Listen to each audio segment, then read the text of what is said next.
only trying to explain his ideas more clearly. He plays the same song again and keeps the talk going. There are 3 religions that believe in one God: Judaism, Christianity, and Islam.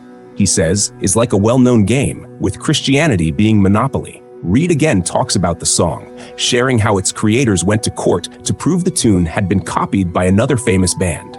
The girls are totally confused, but are forced to listen. Reed concludes that retellings change the meaning, covering up the original. Judaism is the first religion, yet it has the fewest followers. Why is that? He believes missionaries are sellers of religion, and when people let them into their homes, they join in a talk about buying and selling ideas. At this point, Reed turns off the lights and, using a flashlight, points to pictures on the walls. He starts explaining that the holy books people honor are just retellings of stories passed down by ancient people. The story of a savior doing miracles was already well known long before his birth. Meanwhile, the elder keeps looking for the girls, knocking on doors, but no one has seen them. Reed goes on, mentioning old gods who came before Jesus. He also compares Christian and Mormon stories to Star Wars, Episode 1, The Phantom Menace, which leaves the girls completely lost. Reed concludes that if God exists and people are totally dependent on him, that is scary. But if he doesn't exist and people are left to take care of themselves, that is also scary.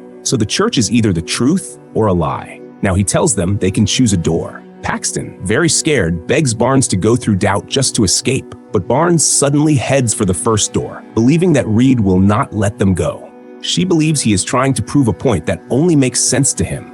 Right now, it is important to show her faith with confidence. She argues against Reed's earlier points about the similarities between religions. They believe in God, and they will go through the first door. Let God decide what happens to them.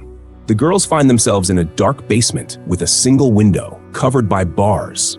Barnes manages to remove a wooden board, but then they hear the sound of a door opening and someone coming into the room. Barnes gives Paxton a letter opener she had grabbed earlier and tells her to stab Reed, thinking he wouldn't expect it from her. Their code phrase will be a mention of the magic undergarments. However, instead of Reed, a strange figure enters the basement, sets a pie on the table, and sits silently at a distance. Suddenly, music starts playing from upstairs, and the girls find a listening tube that connects the basement to the study. While carving wooden figures at his desk, Reed announces that the woman sitting near them is a living prophet. They will serve as witnesses to confirm a true miracle right before their eyes. Reed explains that the prophetess will eat the poisoned pie and die, and then be brought back to life. The girls watch this process in fear. Reed tells them to confirm that the woman's heart has stopped, which they do unwillingly. Now, all that remains is to wait for her to come back to life.